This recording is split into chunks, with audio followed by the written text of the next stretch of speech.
everyone, welcome to the semi-finals of Pro Tour Gatecrash here in Montreal 2013. It's great to be with you from Canada. Rich Hagan, Brian David Marshall, Louis Scott Vargas here in the booth, and we are away with Eric Froehlich. There you see on the left of your screen, he is up against another American. It is Mr. Tom Martell, and away we go. BDM, tell us about the early action in this one. Well, I'm going to show you the hand that is being held by Eric Froehlich. We see Doom Traveler and Cartel Aristocrat on the other side of the table, but one of Martell's many advisors, as they name with Cavern of Souls. I'm not getting. But we're gonna get to see Burning Tree Emissary in action here. Yeah, he drew a Burning Tree on turn 1, letting him play Burning Tree and Flinthoof Boar turn 2. So that's your pair of creatures just on turn 2. We didn't sort of spread it out to multiple Burning Trees. Now you see. You're so greedy. Come on, give me the lot. Let's see what we've got there. So 2 Boros Reckoner there, a Loxodon Smiter, Mizzium Mortars, and that Flinthoof Boar. Yeah, Eric's definitely in need of a third land here since he really wants to get the Reckoners down to start, the Reckoning. But Martell doesn't have the fastest hand. I guess he had a 1-2 and a 3, but he's missing a land for his 4 drops as well. Which are a pair of Falconwrath Aristocrats. Yeah, this is a really good hand for Martell. Especially with the Silverblade, being able to crack in for like 8 or 10 damage next turn off a Falconwrath Aristocrat, it's going to be tough. Though, if Ifro does miss his land this turn, he's likely going to Mizzium Mortars the Paladin because he's worried about the follow-up Aristocrat. So Silverblade Paladin comes down, Tom Martell thinking there, and eventually he pairs it up, that Soul Bond, with the Cartel Aristocrat. So now double strike is the threat from Martell. And now we wait to see whether a third land comes for Eric Froehlich. Yeah, this eventually shuts off his attack step, too, because he can just trade a Doom Traveler for any of Eric's creatures by blocking with Aristocrat. I'm afraid, Luis, that your current puns are trading around about C- D+ in the chat room. All my puns are A's, especially in Canada. And there we have it. Eric does have a third land, though, so he does have his option. Looks like he's going to play a Reckoner here. There it is. Reckoner, Burning Tree Emissary, and Flinthoof Boar on the left of the table, up against Doom Traveler, Silverblade Paladin, paired with the Cartel Aristocrats. So you can bust up the pairing with the Boros Reckoner, right? Since you're going to get first strike damage that you get to move around. Yeah. Boros Reckoner is very good against Silverblade Paladin, especially when it's on 2 power guys, because he hit Reckoner for 2, then he kills the Silverblade, and then you don't deal damage in the regular combat step. Martell missed on his land drop, but another Silverblade means that he will be able to pair with Aristocrat once he hits his 4th. And quite literally just come over the top in a very big way. Yeah, it's gonna be tough. How much, Luis, is this a match where this is a battle of who is the beatdown? Can either player be the defensive role, or is once dominance is established, is that pretty much it? Martell, well, they both actually have a bunch of haste creatures, so it can really go back and forth quickly. Like, you can think one person's the aggressor, then the other person plays a Thundermaw for Eric, or a Hellrider for Eric, or an Aristocrat for Tom, and all of a sudden, the shoe's on the other foot. So I actually think in general, Eric needs to kill Martell before his synergies come online, but they're both definitely capable of quick wins. Right. So Eric's got to be considering ascending with the Reckoner here, which a lot of stuff happens. I mean, Cartel Aristocrat does make things a lot more difficult. But that is what Eric chooses to do. In it comes, and Tom Martell says, I will not get in the way of that. Yeah. You can just deal me 3 regular old damage. He does not want to start a fight. So Eric says, well, that first Boros Reckoner was pretty good. Let's have another. There I see the Falconwrath Aristocrat, 2 of which sitting in Tom's hand. Oof. He drew a 5-drop, which was not what he's looking to draw here, unfortunately. Yeah. Joining the Restoration Angel, he now has a Zealous Conscripts. Yeah, at this point he has too many expensive spells to cast all of them under most games. So it's going to be tough because, I mean, he's still in a very decent position, but it's unlikely that he's going to get, the game's going to play out such that all 4 of his spells get cast. It seems like it's very tough, though, for Eric Froehlich to deal with a Falconwrath Aristocrat once it's in play, in the sense that even if he has Mizzium Mortars or something along those lines, I mean, Tom would be left with a Falconwrath Aristocrats and a Cartel Aristocrat. Yeah, and Tom can hit for 14 just immediately with double strike there. So by sacking the other 3 humans besides the 1 Paladin, so that's a pretty big threat. But he doesn't have fantastic attacks, and he doesn't have infinite time. These Reckoners will eventually get him. Unfortunately for Eric, you can't mortars your own Reckoner to do for your opponent. Indeed, you cannot. Yeah, that really tricky clause on the cards with overload. Yeah, they always specify an opponent, like an opponent controls. That you don't control, Or you don't isn't control, it? yeah. Well, he has 2 mortars now, which actually puts him in a pretty solid position because he gets to like maybe attack with both Reckoners, and then if nothing happens too exciting, he gets to mortars both the Paladins, reducing the threat of a future Aristocrat. The Silverblade Paladin's quite an interesting card in that it seems to have been one of those cards that occupies a space where it really gets very favorable. It's real flavor of the month. Then it sort of goes back into trade folders for a while, and then you sort of rediscover it and go, wait, doesn't this give like double strike and pair up? And then off you go again with it. Yeah, the vast majority of the times it's seen in decks with 4 Rancors, but they've obviously got a different plan here.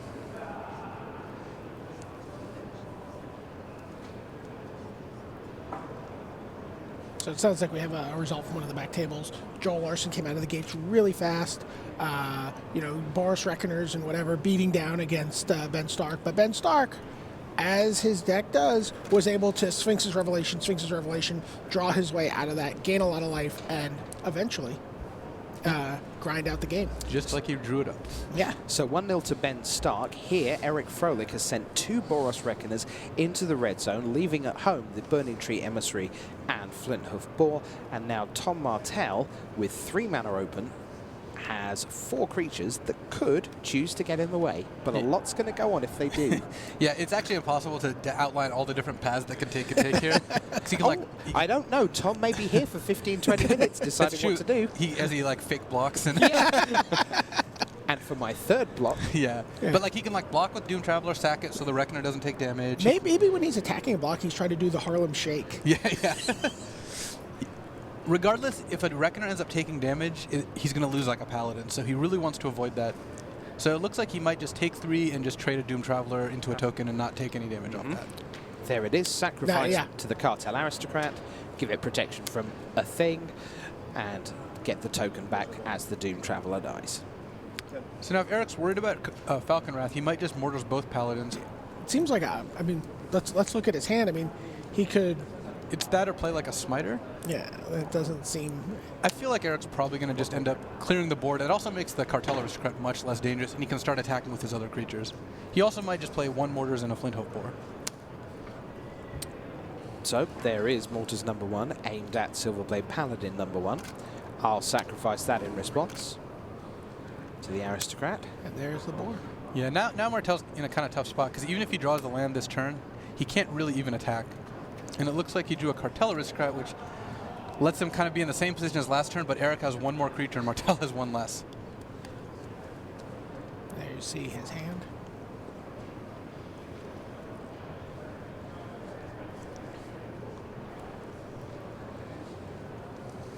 He's just really choked around, and it's kind of I think one of the things with this deck, which has a lot of stuff you want. And there we go. All right. So there you see it, sweep them up, and it is 1-0 to Eric Froehlich. Drawing the conscripts instead of a land there was.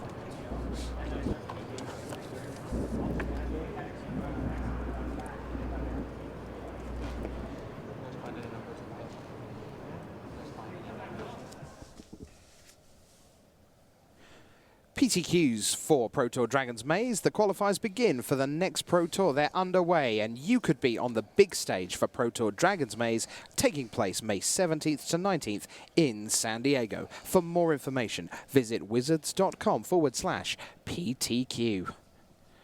San Diego, one of my absolute favorite Pro Tour venues. Such a great city.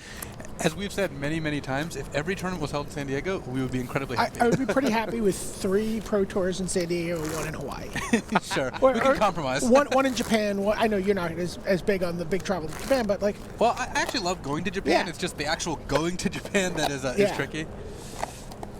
So, 1-0 to Eric Froehlich. We are going to head to Ben Stark, that you see on the left. And now here is Joel Larsson, the 21-year-old Swede, who is getting ready for his Game 2, where 1-0 Ben Stark leads. So, let's take a look at an incredibly important card for Ben Stark, certainly in the quarterfinals, and maybe as the day progresses, it's Nephalia Drownyard.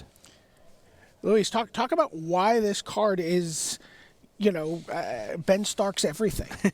Well, first of all, it's a land, and it taps for mana, which, as innocuous as that sounds, it lets you play like 27, 28 lands, not have to actually put cards in your deck that kill your opponent, which is huge, because when every card in your deck is single-mindedly focused on keeping you alive and letting you cast Revelation, which this does you don't actually have to play cards like Baneslayer Angel, or Angel Serenity, or any of those things, just because you don't actually have to kill your opponent. And the fact that it kills your opponent without getting vulnerable to removal is one of the other huge things about it. Sure. This is like the Weissmaniest of Weissman decks. Brian Weissman built the original control deck, which had very, very minute amount of threats, very few threats. This has taken it to its to the end of the line on that path. Yeah, it's possible to build a deck that cannot deal combat damage to your opponent and only wins with Drownyards, though the deck Ben's playing does actually pick up some kills off Restoration Angel and Augur of Bolus and Snapcaster Mage. Right. I like that people talk about how you can often just splash black for your off-colored land there. Yeah, I mean, the Esper deck Ben's playing has 3 black spells in the main deck and 4 Drownyards. So Joe Larsson, he has those 3 Grand Prix top 8s to his name in the last 18 months or so. 5-1 in draft, 7-2, and then a draw in standard. For Ben Stark, well, he had an extra round to put his feet up. He had a couple of draws at the back end, including against Owen Turton, while they intentionally drew the penultimate round, and then again an ID in the last round. So only 1 defeat in standard for Ben Stark here, trying to become a dual Pro Tour champion. And the Pro Tour historian sitting beside me, BDM, dual Pro Tour champions. It's a pretty incredible performance. It's pretty elite territory. I mean, Luis Scott Vargas sitting next to us, it's been on one of the most dominant, stretch runs of Pro Tour dominance, and you don't have 2 Pro Tour wins. I mean, you know how tough that is to do. Yeah, my game 4 in Kyoto against Nassif was like one of the most intense games I've ever played, and had I won that, I would have won 2 Pro Tours. And so you have to get through a lot of great players twice. Yeah, it was to do that. Cool in Honolulu last year that we were going to have a 2-time Pro Tour winner regardless of the outcome of the finals, as Brian Kibler played Paulo Vitor Damarosa. Yeah. And so you could potentially be adding another member of that elite club to your team. Yeah. This weekend. Yep. Okay. So here we go. Joe Larsson will begin with 6 cards in hand. Take a look and see. Joel's hand is actually about optimal for this matchup because he's going to have a turn 3 Geist of St. Traff, which is all he really wants. It makes the post-board games much tougher for Ben. So Augur of Bolus from Ben, that whiffs. He doesn't find an instant or a sorcery in the top 3, and there is your turn 3 Geist of St. Traff. You won't see a second one from Larsson, remember, legendary. So he brings that down. Ben passes. Ben drew the Devour Flesh he needed, but he doesn't have black mana, so he's actually in quite a bit of trouble this game. So in we go. The Geist will bounce off the Augur of Bolus. 4 will come through from the Angel, courtesy of Geist. And the Devour Flesh is about to get a little tougher. Yeah, now that Augur of Bolus comes down, not only does Joel have a negate up for Devour, the Augur actually just jumps in the way. 3 land coming off the top there from the Augur of Bolus, so Joel sends those to the bottom, and he passes the turn. Think twice from Ben, end of turn.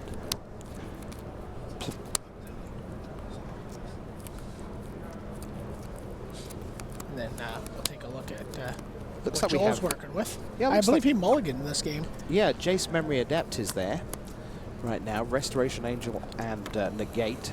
Yeah, Joel's hand is very good here. If Ben does draw a Supreme Verdict, he does clear the Geist out that's in play, but... And he better do it quick. That's the thing. Yeah. It's like Joe piling in. He's got a great hand. And this is a card he felt, he's like, this is why I think I can win this match. Yeah, again, the post-board games with 4 Geist in them make it much more stressful for Ben. So Ben, of course, as is the way, he's got plenty of cards in hand. What he doesn't have plenty of his time. He's down to 11. Has an awkward to deal with Geist of St. Traff. We know that Joel Larsson is sitting there with a negate ready. He's also going to end of turn Restoration Angel to try and put yet more pressure on Ben. And we can see the Devour Flesh, which is just getting kind of worse and worse in Yeah, Ben chooses to throw it out there to stop Joel from blinking his auger and finding something like a Boros Charm. A Boros Charm, which is his absolute worst nightmare at this point. Yeah, if Joel draws a Boros Charm, Ben's going to have a very difficult time winning this game.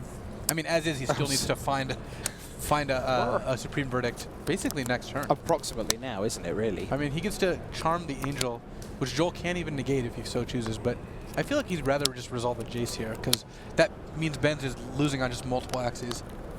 He could be worried about Planar Cleansing, because that is a card Ben could easily have in his deck, but looks like he'll let the charm happen. 4, 7. So still 4 damage But Ben's get down through. to 7 already. Yeah, Geist hits hard. It's not a joke. Yep, here's the Jace. Sure. And the thing is, this began with a turn 3 play from Joel Larsson. It wasn't like there was anything quicker than that, but from there, from turn 3, it's been blistering. You can just do whatever you're going to do. Yeah, We know it has I'm going to draw a card in myself. Okay. Done. All right. So he peels the Angel off the top, mills 1, and Ben's... How many cards are you on? 3. Yeah. There you get a good look at Jace Memory Adept. Currently at 5 loyalty. Took a little while for that card to make its way into Standard. Yeah, biggest Jace has been doing some work recently, though. Just going to Revelation for 3. Do you think that's because people were sniffy just because of how incredible Jace the Mind Sculptor was, and people were just going, this isn't Jace the Mind Sculptor, I will not play you? I mean, there might have been some of that.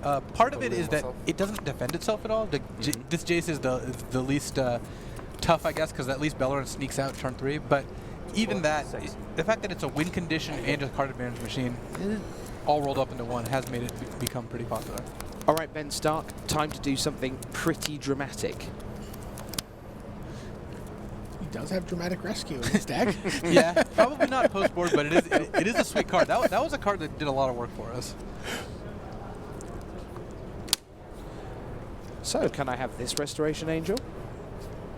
Yes, you can. Oh, and there's the Boros Charm. Yes. Ben was actually not looking like Ben actually had some solutions this turn with Restoration Angel block Geist, but now that Joel has a Boros Charm, and another negate, it's gonna be pretty tough for Ben. Ben's best chance right here might be, Joel playing a second Geist. Yeah, I Or, suspect that is not Kibble gonna Yeah, happen. I don't think so either. It's probably not going to matter, but you never know. Ben clarifying he's responding to the token trigger, which ooh, and he missed on Augur, which Okay. So there we go. Block, block. Live to fight again another day. yeah, those are basically forced. I mean, he can chump the Angel if he really wants, but it doesn't really get him anywhere. Joel's probably just gonna go for the kill here with Boros Charm. Boros Charm you. Negate. Negate. Negate. All right. And let's go again. Nice All little right, 5-minute so game. Yeah. Very, very quickly, it is 1-1. Ben Stark 1, Joe Larsson 1.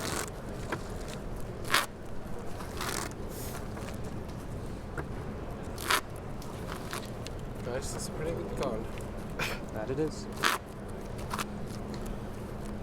You can play Magic at a store near you every Friday. Earn Planeswalker points and battle against your friends in Friday Night Magic. February's F&M promo card is Reliquary Tower. Visit wizards.com/F&M to find a store near you. So let's stay here, boys and girls. 1-1. It was blisteringly quick. And we'll see how things go with Ben Stark, who now has to try again in the best of 3 against Joe Larsson. And Luis, it was just so fast. Once that turn 3 Geist and Trap, it was like just a the keep. slickest beatdown deck of the weekend, pretty much. Yeah, Geist is trapped as a 6/2 hexproof for 3. It does not lend itself to long games.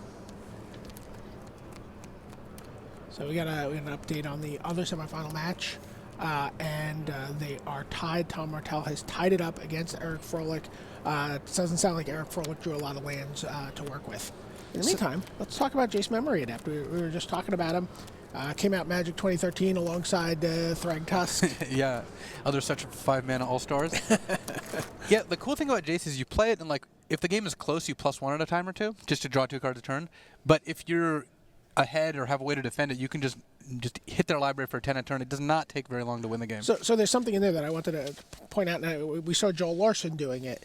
I think a lot of people, maybe playing at the start of their playing careers, or playing on like a might think when you draw the card that you always want the target player to be your opponent, putting that card into their graveyard. And we saw it useful. You know, we saw like Azorius Trumps up in the top, and then mill it with Jace. That's nice. But we saw Joel, doing it to himself, putting his own cards into his graveyard from his library. What can you explain what that is for people who might not understand that interaction? Yeah, most of the blue-white red decks are going to start by, when you're +1ing, you're not really looking to mill them out with the 1. So you'd rather hit yourself and expand your Snapcaster options. If you have Think Twice in your deck, which Joel actually doesn't, but Ben does, for example. It's generally to your advantage to mill yourself. Also, like, no one's playing it here, but if you have like Moreland Haunt in your deck, that's another reason, or Rune Chanter's Pike. And even if he doesn't have a way to take advantage of it, if he's milling Ben has ways to take advantage of it. He does not want to give that to Ben. Yeah, you don't want to put a Think Twice in Ben's graveyard or another card from the Snapcaster if you're not going to actually kill him with milling. Something coming in from the chat room and Cover It Live, someone has suggested that we should ban you from play forevermore, Luis, and then you'd have to do coverage all the time. So I'm not sure whether that means you're loved or hated. I don't quite know how that works. Yeah, I don't think I'd be in favor of that, but... You'd like to have the option to play at least. All right. My Sundays have been pretty free recently, so... Well, it is great to have you with us, and fantastic insight from one of our leading players, of course a Pro Tour champion from Pro Tour Berlin 2008. And the spiritual father, at least, of Team Channel Fireball. Your boy's doing well. I got 2 of them in the top 4 here, so... We'll and really, with Tom Martell, someone who has been associated with your team, and these guys are all good friends, and they're all like hang out together at these events. Yeah, I mean, Tom and I actually went to high school together. He's not the best Magic player from his high school, is something he says. And the last time Tom was in top 8, actually, along with Ben here, he was playing the Coblet deck that our team worked on. Right. Theirs was a titanic matchup, actually, in the quarterfinals. Yeah. They went long. They took the best part of heading towards 3 hours before, I think it was 3-2, that Ben finally triumphed en route, of course, to his Pro Tour title. How does that feel for Joel? Like the 3 guys all at the tables are all kind of, that have that camaraderie, and they have that energy, and they have, the inside jokes. Does that affect Joel in any way? Joel seems like a pretty confident fellow. I think he might even use it as inspiration, like, to light a fire. And I feel like he's not phased in the slightest. Like, sure. He's also aggressively mulliganing to Geist, possibly. Though it looked like his first hand had a lot of Boros Charms and not a lot of land. Sure. Although I don't think he would ever say it, certainly not in these terms, I think there is also an element of he has, although you can see very visibly 3 top Americans here in the last 4, all of whom know each other, all of whom are good friends and have a history together, there is a kind of invisible team support network around Joe Larsson, which is packed full of, 2-time Pro Tour top 8 in the last year, Dennis Rashid, Elias Watsfeld, one of the best young pros. You've got Kenny Oberg, who was in your top 8, and so on. So there are, he's got some great people there. But we're underway with Land Aside, and turn 2 from Ben Stark is Augur of Bolas. So he will look at the top 3, and he will find a Sphinx's Revelation. So at least Joel knows that is there and coming his way at some stage. And then we see a very land-heavy hand for Ben Stark. But also for Joel, and it's generally better for Ben. Like, if one of the 2 is going to choose to have a lot of land, it's going to be Ben. Joe finds Boros Charm off his Augur of Bolas. So we talked about the infinite life in the last round. Does not matter at all in this matchup. No, you'd rather cycle those Augur Charms than gain infinite life. If his options are draw a card or gain infinite life, he'll choose draw a card. So Joel peels another land, and he doesn't have a Geist or an Angel here, so he's actually like looking for a threat. He has an Azorius Charm to cycle, but he really needs to get something on the board, or Ben's Think Twices will lead to a big revelation. Yeah, so end of turn. That's not even a pun. That's actually just what'll happen. Yeah. You seem surprised.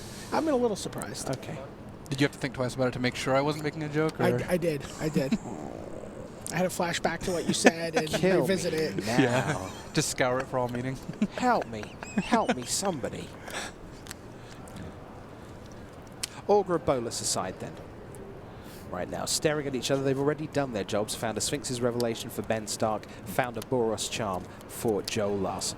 It looks like he does have a Thundermaw, though. That is not insubstantial. So we get to see what's in Joel's hand. Thundermaw, Hellkite, and Unsummon.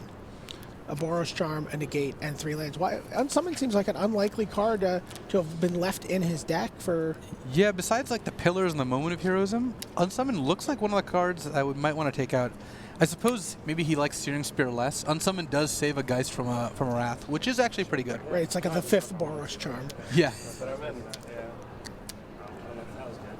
And so Nephalia Drown Yard starts doing a little bit of work there. Work for Joel because it looks like it milled a bunch of lands. On the other table, I can tell you that Tom Martell has plenty of creatures in play right now against Eric Froehlich in their Game 3. We will head across there for their Game 4. So Thundermaw, Hellkite being offered up. That's fine. Says sure. Thundermaw, and go away. So Ben now has the option of just Drown Yarding it. If he resolves first. Oh, that's all right. Oh, so there we see the Unsummon in action. Yeah, he chose his hand instead of the top of the deck again because he doesn't want it to get it drowned. Yeah, yeah. That was nice. I'm glad we got to see that. Another Nephalia Drown Yard comes down. Now Joel does have a Negate to protect his Thundermaw, which is much more substantial than an Unsummon. So here we are on the action replay, one presumes, with Thundermaw Hellkite time. There it is. Yeah. Ben goes, yeah, all right. He's going to Ultimate Price, Joel's going to negate it, and Ben's going to So you dissipate, got 4 cards now, or 3? is my guess. I mean, letting a Thundermaw hit you for 5 is a little risky. There it is. There's the counter spell, the dissipate. Alternately, Joel could have just Boros Charm there to give Indestructible, which is certainly an option. Then he'd have 1 Boros Charm on Negate in his hand, Duress though. you? At this point, since Ben just drew a Duress, it's not going to matter a ton. Charm. Restoration. And we can see, looking at Ben's hand, he's going to be able to Yeah, he's just start going to pulling away here. He's just going to fire off a big Revelation while he knows the coast is clear. 4? Yep. 1, 2, 3, 4. Go.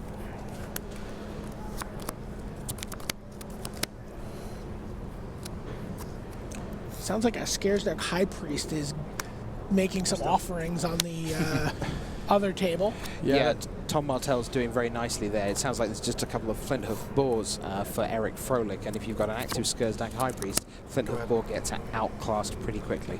Over here, Restoration Angel reset an Augur of Bolas, and I think yielded an Azorius Charm. Yeah, he picked up an Azorius Charm, which is basically just an extra card at this point. But things are looking reasonable for Ben. He's not dead. He's at 24, and he has a lot of lands in play, which is kind of all he's looking for. Go. Draw a card. You got it. So, cycle Azorius Charm, just spend the mana, draw a card. Joel Larsson and Ben Starker on the same plan. Yeah. Getting in the... Ben's winning on life points. So it's going to be Restoration Angel apiece. Yeah, this is really good for Ben because, again, it keeps the pressure off him and lets him 4 blockers. draw a card Is that off okay? as Augur, possibly.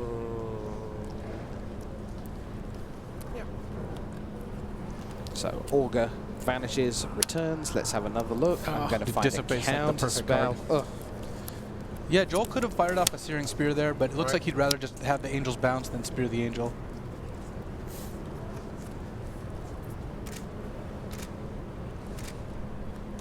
Spear, kill it. Go ahead. How many cards you left with? 3. Yeah, that's the spirit. Mill you into turn. Here we see Ben getting some mills in while he can. yeah, the Dissipate that he's now able to protect himself with. How big a deal is your opponent knowing that they're there? Can it work for you that your opponent knows it's sitting there? For sure. I mean, all things being equal, you'd rather them not know, but if they do know, that can definitely inform their plays. And sometimes they'll play around Dissipate and into your other cards, or they'll like be in fear of Dissipate when you have 2 in your hand, so when you finally use it, then they just slam whatever it is they were slow rolling and you just dissipate it.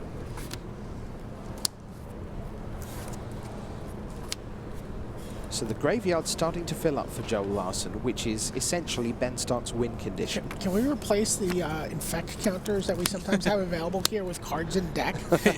Yeah, that would be the metric Ben's worried about.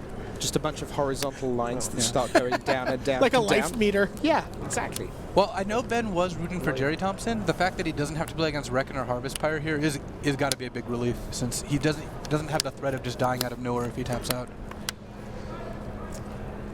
And it's utterly implausible that Joel Larsson would have brought in Blasphemous Act. Yeah, he would have. He would have to be pretty ambitious to do that.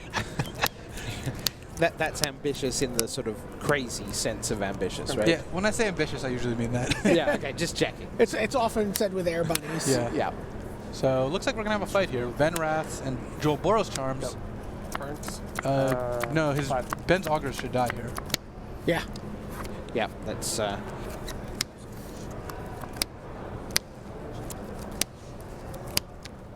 The Supreme Verdict did resolve. Yeah. It might not have had a great effect for Ben, but the Augurs, that is one of the Oh, my guys disadvantages. died. Oh yeah. Your guys are Yeah. inseparable.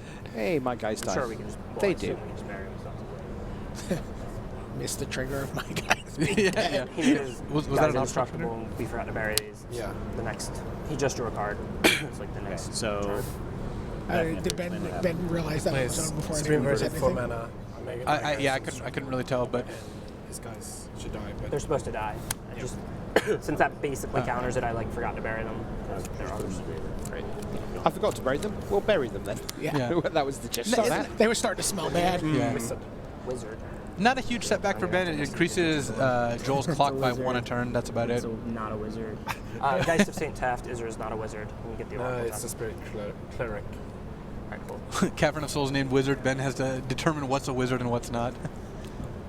So in comes Restoration Angel and Augur of Bolas. The coast is clear because the 2 Augur of Bolas did die thanks to Supreme Verdict from Ben Stark's side of the board. So Joel continues to be milled, My go. and he tries to race through an empty board as it currently Do you have how many stands. cards? 2.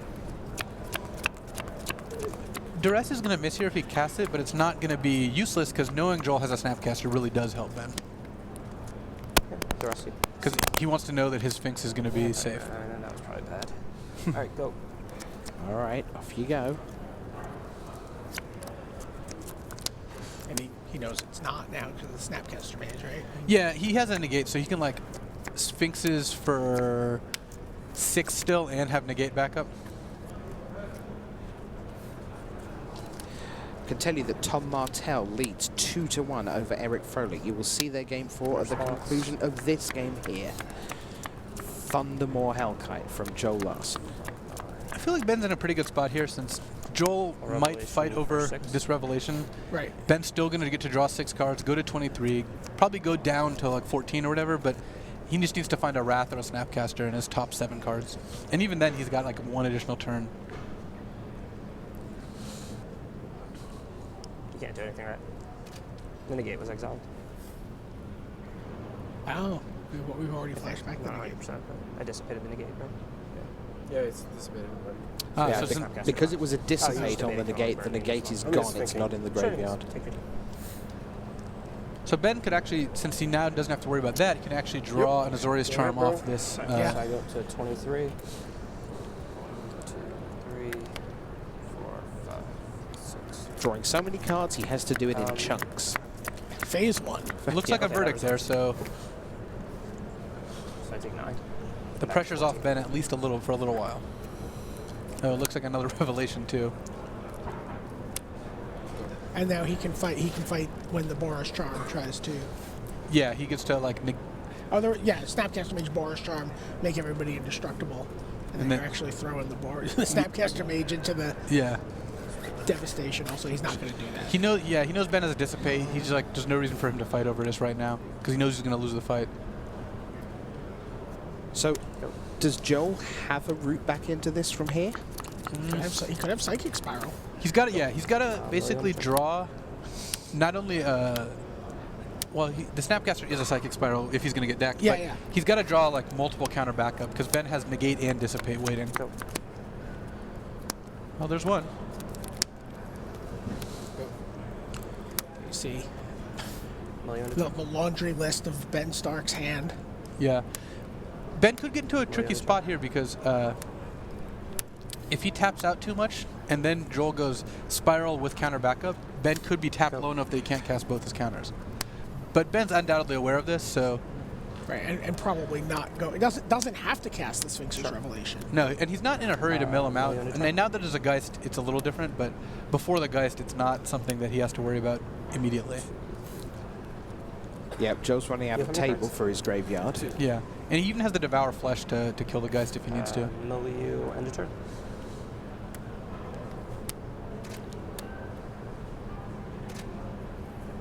Mill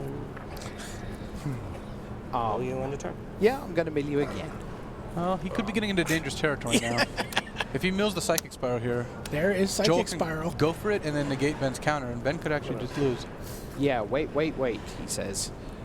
Well, he doesn't have enough mana, so That's the I can't actually see how many lands Joel has, but Yeah, the lands are falling off camera. Maybe I we think get he's still Rashad got to- 8. He's still got 8 left. eight's one short, unfortunately, for Joel. He needs 9.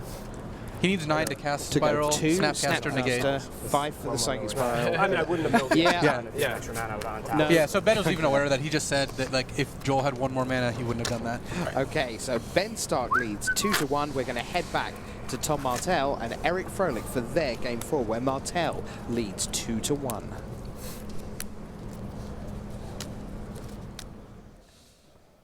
Looking to face a greater challenge? Take your game to a Grand Prix and see how you fare against the best players in your region, as well as top visiting Magic pros. Upcoming Grand Prix include Quebec City, Charlotte, Yokohama, Verona, Utrecht, and San Diego. For more information, visit wizards.com/Grand Prix. I'm really looking forward to visiting Quebec City next weekend. Lots of the pros staying on through the week to go there. I know Charlotte's going to be great as well. Just a terrific event. So if you want to come and meet some of these players who you're watching on screen right now, come to Grand Prix. They're very personable. They'll happily chat with you about your decks. It's one of the fun things about going to Grand Prix. You do get to meet up with some of the best players in the game. So we're back on the front table with Eric Froehlich against Tom Martell, where Tom Martell is 2-1 up. He escaped the quarterfinals, a matchup he felt he couldn't really win against Melissa DeTora, but he got there. And now he is 1 game away from a potential final. And we said, could it be Stark Martell? Well, currently they're both 1 game away. Did you get a look at all at the hand Martell mulligan there? I couldn't really see it. It had a Scourgedag High Priest. That was about the only card I think I saw. Eric's hand's pretty good. He's going to have a turn 2 Gyro Sage and a turn 3 Reckoner with Garruk, another Reckoner in his hand. Basically, if Eric can get like 2 guys on the board and then Garruk, one of Martell's like... Because Martell has a lot of enabler creatures, but not that many like huge threats in and of itself. So he's looking to spread wide. Yeah, if he can get out 2 guys and then Garruk one of Martell's guys and Martell's on the back foot, his creatures, like creature for creature, don't match up well, but as a whole, they obviously do a bunch of busted things. Just explain what you mean by enabler creatures. You've got like Doom Traveler and like Cartel Aristocrat and Lingering Souls that, and Light of Infamy, all these like little guys that do little things to power up Champion of the Parish and Falcon Wrath Aristocrat and Scourgedag High Priest and basically all the engines that Tom has. Right, okay, thank you. So there's Eric, and again, we say these two, they've known each other forever, good friends, and not letting the high-level competition getting in the way of that. They got a little chippy after Paris, right? Yeah, I mean, it was just a close match for top 8. It's kind of hard to walk away with that without feeling, a little bummed out no matter what happens. And Tom Martell wasn't super swift in that game. Well, it's not what he's not known for playing quickly. Okay. And their match finished like 1-0 Martell, I believe. So that's a tough spot to be in. So here we go. We are away with game 4. Eric Froehlich on the play because he is 2-1 down. He got the choice. He decides to play. And Tom Martell does have a turn 1 play. Yeah, he drew Champion of the Parish this turn, actually, which was exactly what he was hoping to draw. So that bodes well for him. Gyre Sage is the first play out of Eric Froehlich. So that's the 1-2. It can evolve. And if it does evolve, then there's the opportunity to power out larger threats with bonus green mana. So he's offering the Champion of the Parish for the Gyre Sage there. Yeah, But he's representing Tragic Slip, which he boards in like 3 of. and we can see he's holding. Yeah, and so Eric's undoubtedly, aware that that's the card that Martell's representing. So the damage gets through, and Froehlich arranges, well, currently 2 mana, but could end up being any amount of mana at the end of this turn. Let's see what he does. He's going to take some damage, and it's going to be Boros Reckoner. So one of the reasons he would order it this way is he would play Reckoner, make a Sage a 2/3. Next turn, he could play Reckoner, make it a 3/4, then play Smiter, make it a 4/5. Because with Evolve, you want to like go up the chain. Right. So It's all about sequencing with your Evolve creatures. yeah. And Martell thinking like he has an Orzhov Charm, though he doesn't, but I don't think he wants Eric to have that information for free. So we're back with Martell. 2-1 up. Not on a lot of spells, yeah. Yeah, and facing a decent start from Froehlich, who still has a Reckoner, Loxodon, and Smiter. Sounds like something exciting happened. So Minotaur Wizard does not trigger Champion of the Parish. It's close, though. Yeah, so Reckoners on either side. Pacifism is a very good answer to Boros Reckoner. Yeah, I was very impressed with that card out of Eric's deck this weekend. I saw it. I was like, what's that card on his opponent's creature? Yeah. Pacifism. I'm like, oh, that's really good. So the day we left Las Vegas, Eric's house, we had to like go to 2 different card scores to find pacifisms, harvest pyres, like all the sorts of cards we did not think to bring. It's always worth sort of going through, particularly things like just core sets, because although they're very clean in design and maybe they don't have quite as much text on them and special abilities, sometimes there are some real nuggets lurking away in those core sets for big events like this. And he just pacifies the Reckoner and gets in for 5. Yeah, so Martell really needs to draw a spell here. Wouldn't be too picky, even, I don't think. All right, well, yeah, that is definitely a spell. See that he's drawn another Boros Reckoner. Yeah, and he can leave a isolated chapel up, so you can give First Strike or cast Tragic Slip.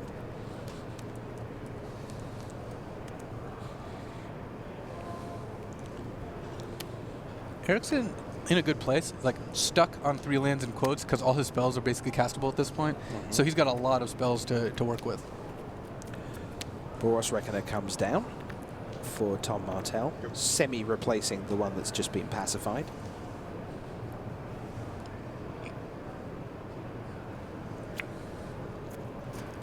We see he's got a Hell Rider in hand. So he's got a lot of options this turn. If he wants to attack with Reckoner, he definitely needs to grow the Gyro Sage to 4 toughness while not playing a 3 toughness creature, or he's going to get 2 for 1. If he doesn't want to attack, he can play a 3/3, but if he's planning on attacking with that Reckoner, he really needs to make sure he has no other 3 toughness creatures in play. Look at the cards in hand. Yeah, and he can cast everything in his hand, so with the help of the Gyro Sage there. And individually, those are all super exciting cards. They're not powerful spells.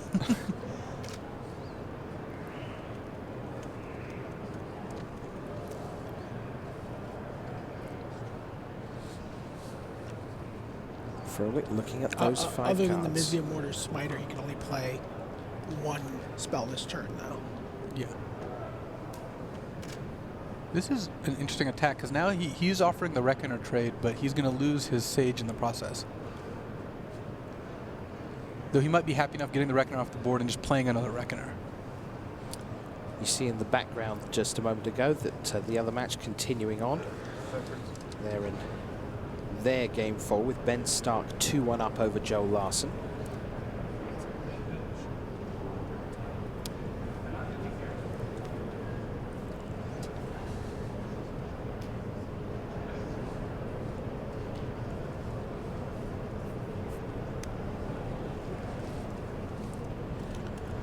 Was an early Restoration Angel on the back table, but now we're kind of back in kind of draw-go mode between Stark and Joe Larsson, which I guess kind of favors Ben Stark. He definitely.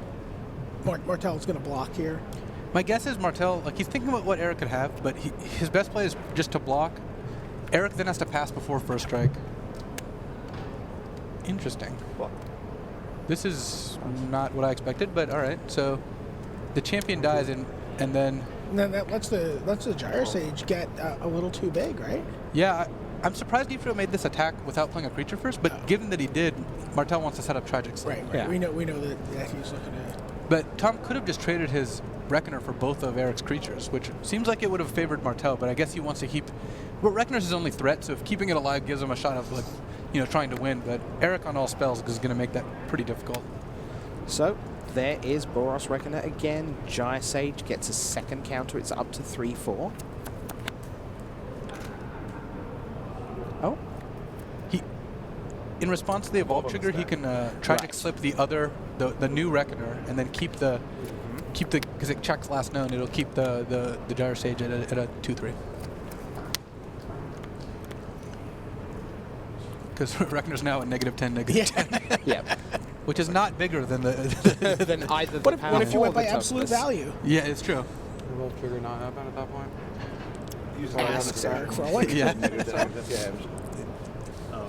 Yeah, I mean the evolve trigger happens and it goes. It's -10, -10. But The evolve then? the trigger's already on the stack. Does it not go there? Yeah, also it'll- resolution? This has an intervening. Yeah, intervening if clause is the very exciting words for you don't get an evolve trigger. Yes, folks, we've just seen an intervening if. Yeah. Yeah, at 17-12 here in Game 4. Well, luckily there was a judge to intervene. Another Tragic Slip, but still not really in a beat down position here. No, I mean he's got a fistful of lands.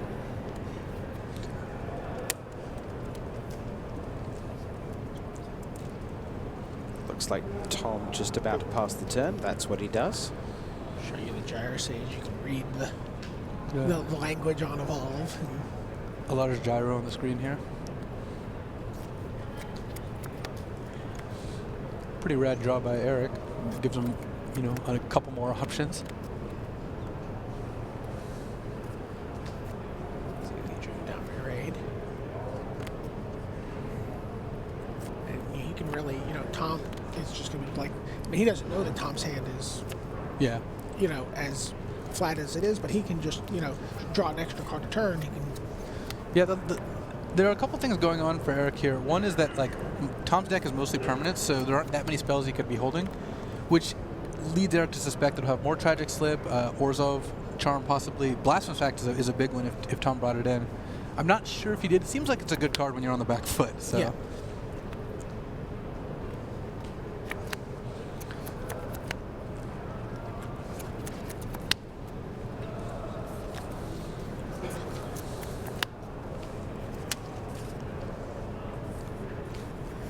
Are we going to see Aurelia, the war leader, out of Ifro's sideboard in this match? Well, it's for sure in the deck Yeah. at this point. Yeah. He brings it in basically against everything because it's so good. him and Brock Parker, who actually finished 25th. Yeah. Both played the same deck, and Brock really wanted two, and Eric was like, "No, one's fine," but they both kind of wish they played two. So Loxodon Smiter comes down for Eric Froehlich. The second counter goes on Gyro Sage, and Is it Boros 3/4 now? Reckoner will go into the red zone. Yeah, this is what I had thought was going to happen last turn, but this turn it's also still pretty good because now he's got no creatures that die to the 3 damage from Reckoner if they trade. Tom gets to Tragic Slip, one of his choice, but that'll still leave Eric a bunch of spells ahead here. One reason Eric might not want to play a Planeswalker either is because Zealous Conscript does filthy things with Planeswalkers. Oh, yeah. If he had played Garruk made a wolf, Tom could steal the Garruk with conscripts, have it fight one of Eric's creatures, and have them both die. That is not really what you want to have happen. Have you ever stolen a Planeswalker that was about to ultimate? No, but it's happened to me many, many times. Oh, it's so good. Tameo's the worst. Mono red takes your Tameo, just has infinite Searing Spears, and you're just dead. When you're 2-1 up in the best of 5, because best of 5s only really happen here, do you get to play with a bit more freedom, Luis, or do you suddenly sort of curve into your shell and you want to protect the lead, not give anything away by being ultra conservative, or do you just ignore the score, every play is the right play, regardless of the match score? Ideally, you just ignore the score. You should play the same at 3-2 in a GP. Oh, You're targeting me? I will target... Well, I my side. I'll target you.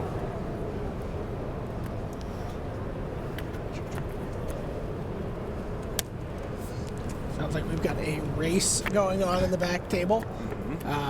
Ben Stark at 14 life, no cards in hand, but 2 active drown yards versus Boris Reckoner for Joel Larsson. and a grip full of cards But- off of a Sphinx's Revelation. But he's down to 18 cards in his library. Yeah, that is a pretty close race. And looks like the board traded off here. Reckoner for Reckoner, and then Tragic Slip for the Gyre Sage. So now we have Loxodon Smiter for Eric Froehlich up against Skursdag High Priest for Tom Martell. But that swiftly changes. Eric still with just those 3 land, but he keeps finding more and more awesome things to put on the table.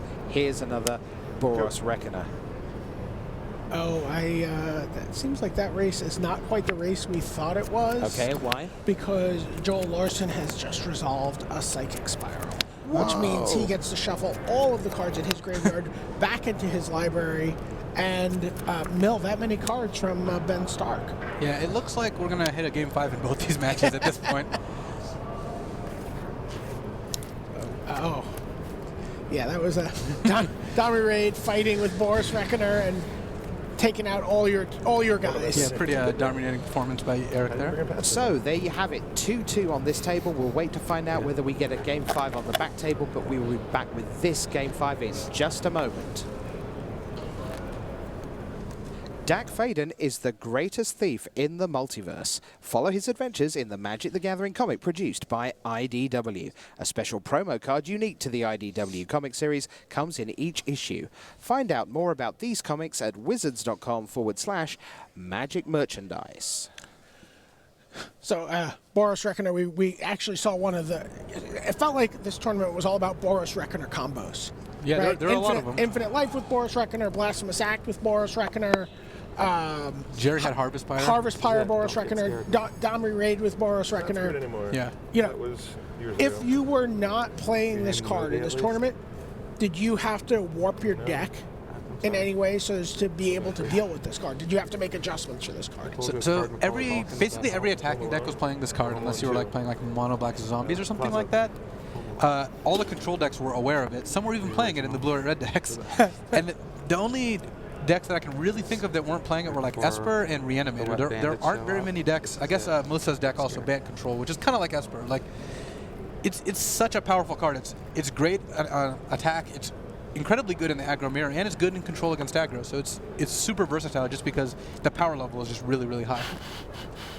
I've been trying to work out who writes these things, and I've come to the conclusion it's the rules manager, Matt Tabak, because he writes in these incredibly precise sort of legalistic terms got the by ace day, king and who's and got then the he gets to queen? use words like unbounded, Yeah, that's the and word I was looking to. modest, and ubiquitous. Yeah. He's like, hey, look at that, 4 It punches syllables. damage. It punches damage. Like we might say Infinite Life, but Matt Tabak knows there's no such thing as infinite in the game of Magic. So he goes for unbounded. There isn't unbounded. You have to name a number, but it can be any number you want. Apparently he only writes. He only edits. He never writes. A real nice man. I did not draw a land game 2. I did not draw a spell game 3, literally. Yeah, we must thank Aaron Forsyth, in all seriousness, the director of R&D, who stayed up long into the night, bringing us more of these fantastic sort of infographics, if you will, for all these wonderful cards. So, we are gearing for Game 5 of Eric Froehlich against Tom Martell. I have to ask you, put yourselves on the line. Where do you want to be? First of all, Luis. I mean, I tested with Ifro, so I would like to see him win. But I think on the draw, especially in this matchup, I think Martell is slightly favored. Right, yeah. So, I mean, he gets to come out of the gate. If he starts out with a champion of the parish, comes out with 1 or 2 more guys, suddenly that, is a very big threat that, puts Eric back on his heels. Maybe he can't attack through, and then be able to finish him off with a Falcon Wrath Aristocrat. You could see a game that ends 4 or 5 turns for Tom. Yeah. The one big advantage Ifro has is that Tom's cards all need each other to work well together. Right. So he can draw particular combinations of cards that don't really synergize. Right. Whereas- And we've seen that, right? We've Yeah. seen him open up with hands of like Falcon Wrath Aristocrat, Falcon Wrath Aristocrat. Like Tragic Slip, Boros Reckoner. It's like all good cards, but they're not the same without the Doom Traveler. Right, and not doing what the deck does. And does the deck get a little diluted, further diluted after sideboard? Yeah, because he brings in, it looks like a reasonable amount of removal, so he could run into the problem of having a little too, he doesn't really want 2 Tragic Slips in his opening hand, as good as they are, I don't think, a lot of the time. I mean, some hands it's good in, but he runs the risk of having no engines in play and then drawing the enablers at the wrong time. Right. In the back of shot, you can see Joel Larsson shuffling, and that means they are going to Game 5 as well. You will see that. We will hold it for you. So 2 Game 5s coming up here on Sunday afternoon. The semi-finals doesn't get much better than this. Game 5, number 1, is Tom Martell against Eric Froehlich. Psychic Spiral has been just an MVP for Joel Larsson, or almost an MVP in one game, and a clear all-star for him in that one. There is an Aurelia, the war leader, in Eric Froehlich's opening hand, I do believe. Only 2 lands, but definitely an Aurelia. So you're looking at that hand that Eric's looking at. Yeah, it's a close one. I mean, he has no spells he can cast but mortars, but with double Hell Rider, Aurelia, and Smiter, if he draws 1 land, he's in the smiting zone, and if he draws 2, he's riding. But he is also, am I right, essentially completely dead if he doesn't see a 3rd land by turn 3. Just straightforwardly, there's no comeback from It depends on Tom's draw, and Tom is mulliganing, so Right. I think Eric is going to keep the hand and just hope for a 3rd land like he's never hoped for anything before. The good thing is if he doesn't hit, I'm not going to hear about it later, so... Spent a lot of time debating what's the optimal number to play in the red-green deck if there was no limit. Or thought you could get away with it. And Tom, I mean, have the again, given how his deck is constructed, he has potential opening hands that don't kill very quickly. Like if he doesn't have a Silverblade Paladin or a Vampire or a Falconwrath Aristocrat, he could be looking at giving Eric a decent amount of time. And we didn't see what was over. He might be mulliganing, actually, not necessarily because he doesn't have a hand with landing spells. You have to But he could be just mulliganing for a hand that has specific landing spells. Yeah, I mean, he definitely could mull a hand of like 2 Oars of Charmed, Tragic Slip, and like a Silverblade Paladin and 3 land. Like, I mean, he'd probably keep that hand specifically, but there are definitely hands that have too much removal and not enough actual cards. Right, but he'd consider mulliganing. Yeah, he would still probably keep that because it kills Eric's first couple creatures, but... Yeah, okay. All right, have a good hand, Tom Martell. Let's not mulligan to 5. No! That was... So neither of those hands did he think about at all, so my guess is they weren't the, like, spells land, but not the right ones. And especially at 6, you can't afford to do that as much. They look like both either like all or no land hands. Yeah, that looked like a lot of art and a lot of text, and so I'm thinking all spells. If anyone stays on an even keel, it's you. To me, that's one of your biggest strengths. But when you sit on Eric Froehlich's side of the table here, you're playing for everything, and your opponent is at 5. That has to have some impact on your thinking beyond a strategic level. There has to be that little voice inside. Yeah, I mean, everyone plays Magic for the great games, but when you're in the top 4 of a Pro Tour, what you want to do is win the Pro Tour. You will not complain when your opponent mulls to 5. This is the situation that Chris Pikula always talks about. Yeah. You know, your opponent double mulligans, pump the fist. Yeah, I mean, like Eric's obviously not unsportsmanlike enough to just actually do that, but like... It's meant internally. Yeah, but he's got to be thinking about his next round a little bit at least, because I mean, Tom could easily just have a 5, but Eric's hand is also one that can just miss. If there's no land in the top 4 cards of his deck, we have a game. All right, here we go, Tom. 5 cards. What have you got? Oh, definitely a keepable hand. Yep. So we're away with a Godless Shrine tapped. Eric Froehlich picks up his 2-land hand, remember? And that was a land straight away on turn 1. Good news for Froehlich. Yeah, it's definitely his hand is so good going late. I imagine if the game gets to a point where he can actually cast Aurelia, he's just going to win the game. But it costs 6 mana, so that's always the trick.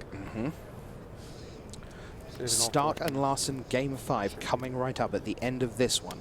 This Game 5 between Tom Martell and Eric Froehlich. So he chooses not to Mortars the Doom Traveler, but there's a follow-up, Skursdag High Priest. So this is a dangerous card to have him play. This may not be around long. Let's see.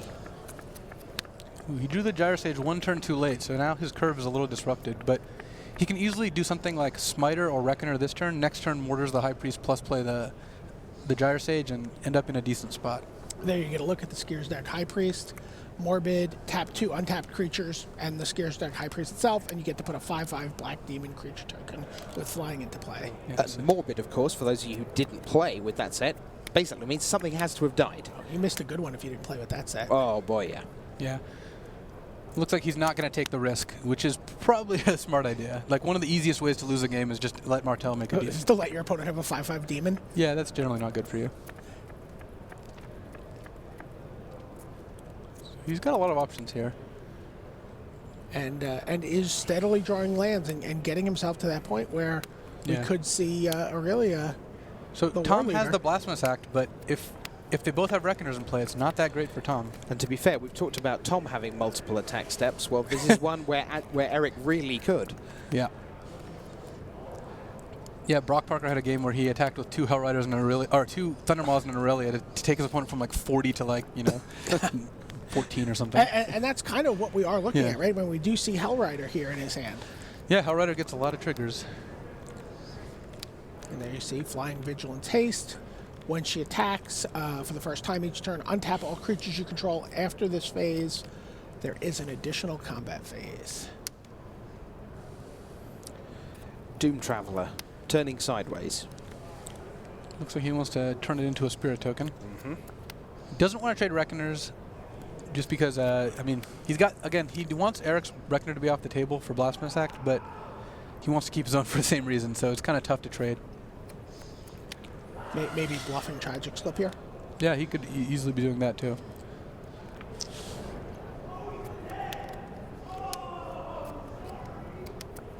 Cartel Aristocrat.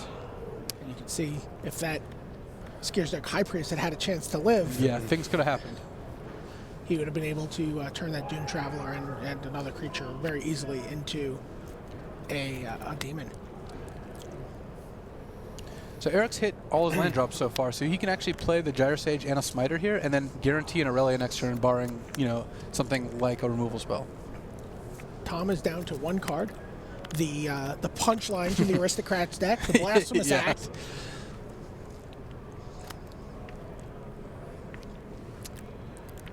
Does not have does he not have a red source? I don't think he does.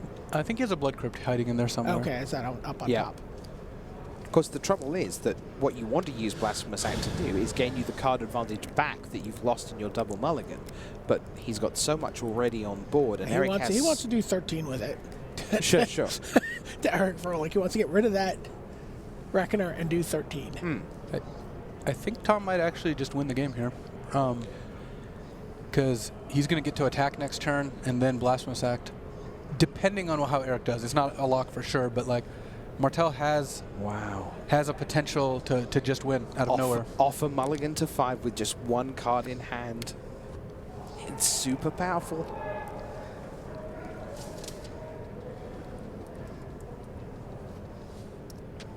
Like all he has to do is get 4 points of damage through and have there be 6 creatures in play. Get a look at the Blasphemous Act. There it is. Sorcery costs 1 less for every creature on the battlefield. Starts at 9, would currently cost 4. Yeah. And Eric's almost assuredly going to play more creatures this turn, so...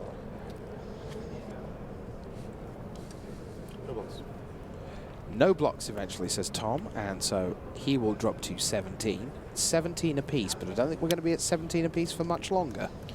It's close, though, because he can't attack with the Reckoner into Smiter, otherwise his Blasphemous Act doesn't work. So, he doesn't just win here, but he definitely is within striking distance. So, he draws. Looks like he drew another Reckoner.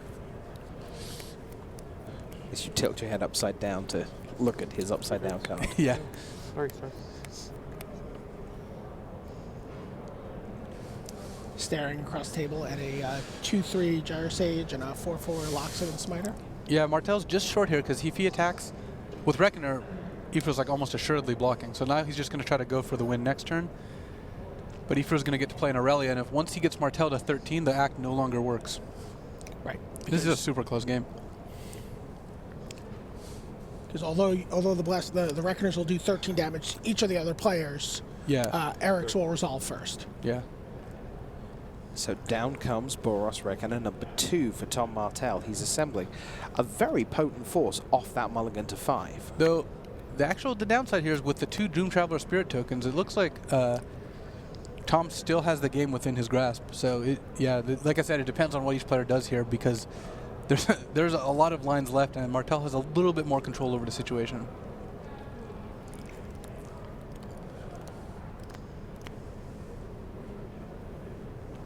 do you go back and watch your matches that when you're on camera like this and you see, because the way you're describing this, there are so many ways this can go right or wrong for either player, and we have so much more information than either one of them. He's watched Kyoto so many times. Yeah. I mean, I was happy with how I played the game, and yeah, again, that was like by far my closest match. You just play it and then like just shake your fist at like Gabriel Nassif. And Yeah, Nassif, I feel like not very many players would have beat me in that situation. Nassif was definitely one of them. All right, we're going to see Aurelia. Yeah, Yep. here we go. Aurelia, the war leader. It's guild time here at Pro Tour Gatecrash. Counter in. Everything untaps again. There's going to be a follow-up. This is going to be an interesting situation. Martell has to make sure to not take 4 damage to win the game. And it's going to be hard to do that. He's got to make the 2 flying tokens to block Aurelia, but he has to... Basically, if Reckoners get into combat, Martell's easy win is no longer quite so easy. Well, again, he can protect the Reckoner, protect himself from the Reckoner's ability by blocking, sacking to the Cartel Aristocrat. Yeah, the problem is Eric's going to have essentially 8 attackers here. Yes. Because unless Martell kills something, they all get a second bite at the apple. Is it also possible that enough creatures will die during these 2 attack steps that Blasphemous Act won't be castable anymore? That's going to be tough, but it is also possible. Okay, because Martell only has 3 lands, so he needs it to cost, Yeah. he needs the bonus. At any point, Martell can just pick up all his creatures and bin them if he really, really wants to. But Yeah. he can kill Eric's Reckoner here. he can also do that. But if he does that, Eric may find a way to kill Tom's. May find a way to kill both Tom's Reckoners. Eric doesn't know Tom's Blasphemous Act in hand, but he's got to be thinking about the possibility. Yep, there were 2 in the sideboard for Martell. I'm not going to speculate on how long these blocks are going to take, by the way. I mean, this isn't an easy situation. I do not envy Martell. At least Eric gets to just send them all in and wash his hands of the situation. But yeah, if Tom can kill Eric's Reckoner, then he's in a good spot too. He's got to figure out how to do that without taking lethal or losing one of his own Reckoners. It is a Or both his tightrope, own isn't it? Reckoners. It really is. Yeah.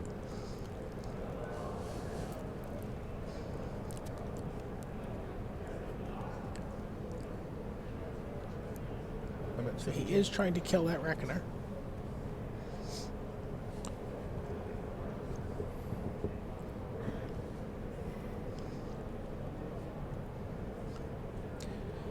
Now, I would lay odds that at some point, genuinely, there will be a judge intervention here, and that's a shame because this is one of the biggest decisions going. I think they're going to let him go. Figure on it this. out? Yeah. I think There are times when you get to get to play at your own pace, and I think this is likely going to be one of them. You get your one-time judge. So, yeah.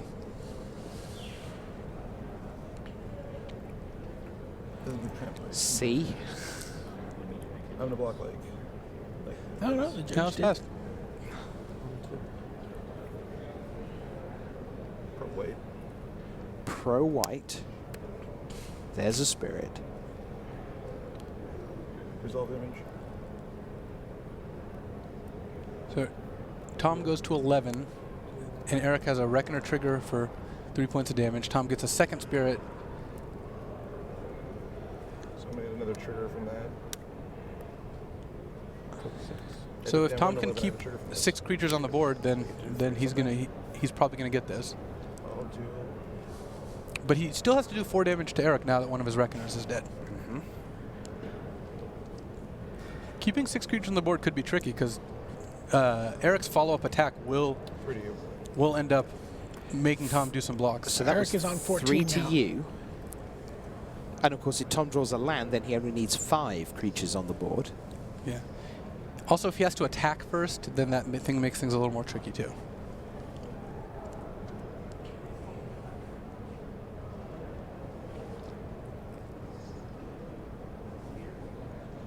So earlier in the day, we had this extraordinary game of it's 17 to 35 and creatures everywhere on one side, but that wasn't the side winning. And now here we have a game where it's all about combat, but it isn't precisely about life totals because it's all about everything dying in the right order. It's about managing your life totals.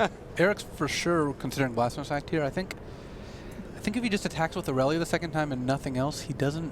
I mean, it's going to be hard for. Well, he Tom can't to send in the spider because we still have protection from white on the Cartel Aristocrat. He has the only real options for a profitable attack are the Gyre Sage. Yeah, but then Tom has 2 spirits, attacks with one, or attacks with both, into Aurelia, puts Eric to 13 and Blasphemous Axe with still 6 creatures on the board. So I think Tom has this. I think Tom has this. I agree. I mean, there's still a lot of room for things to happen, but given what's happened so far, it looks like. I mean, obviously you go in with Aurelia because it's vigilant. There's no downside to attacking with Aurelia. Yeah. Yeah. So Tom takes it, goes to 8. There you go. And then untaps, attacks with 2 spirits, and casts Blasphemous Act. Ooh, here we go. I put in the stack, give him protection from red. Sack, give okay, protection so he's gonna from red. Okay, so it's the same way. He saves the Cartel Aristocrat. Yep. Protection from red. Deal 13 to you. Deal 13 to you. Attack for 2. Attack for 2. Handshake, and Tom Martell is through to the Pro Tour Gatecrash final. He defeated Melissa DeTora, now he's defeated Eric Froehlich, and he will await the winner of a Game 5 number 2 between Ben Stark and Joel Larsson.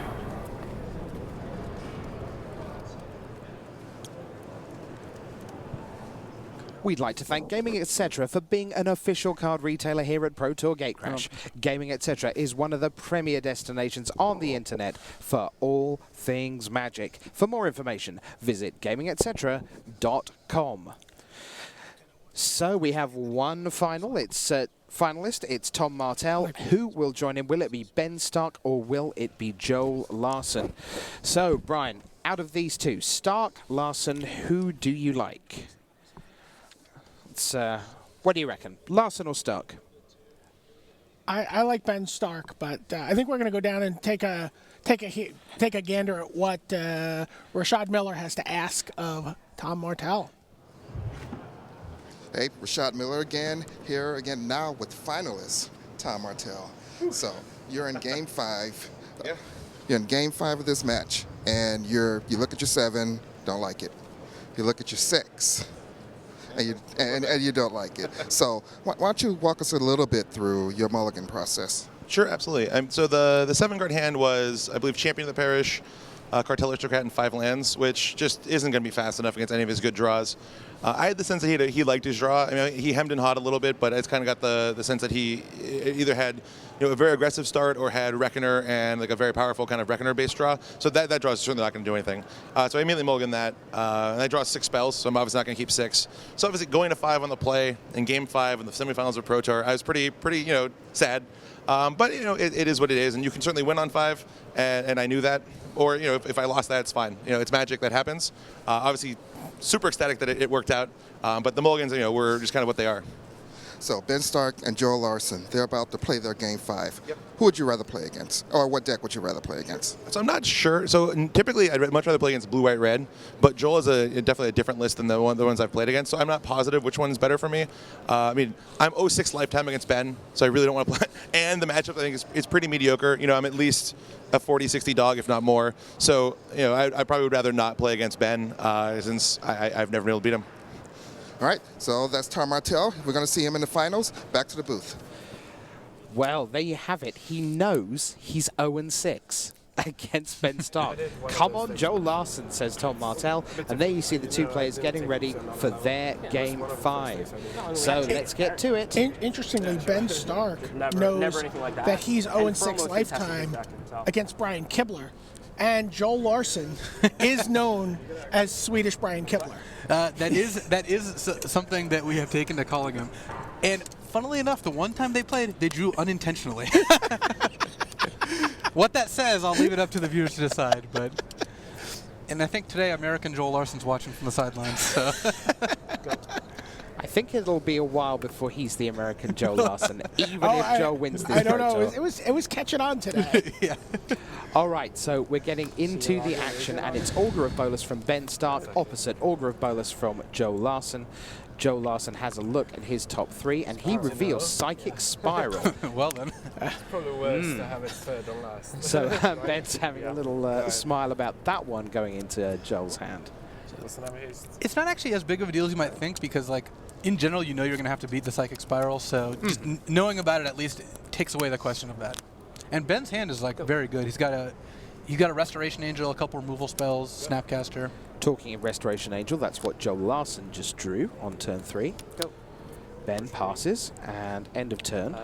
That's I will aggressive. take 4. Yeah, Boris Charm straight to the face. Interesting. Ben might just drop a Restoration Angel here since he's not as worried about what Joel can resolve. But Joel doesn't have a ton of counters for the Restoration Angel. Actually, all he can really do is kill the Augur in response. So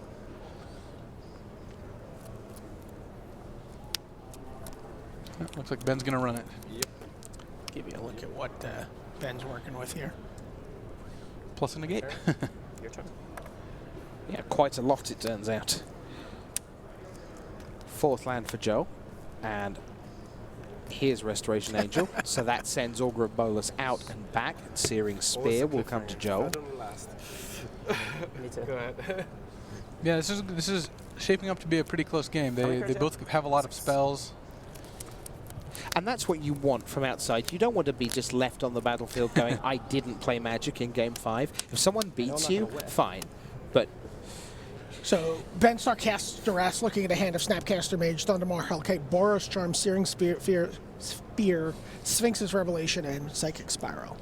Yeah, he's not going to take the Spiral, and He's probably gonna not take going the to take. Sphinx's Revelation, right? Or well, I My guess on guess is 4 that- lands he might not. He might just take Boros Charm if he thinks the game's going to be fast, or Searing Spear because he doesn't want his angels to trade there, or like to bounce off each other then get speared.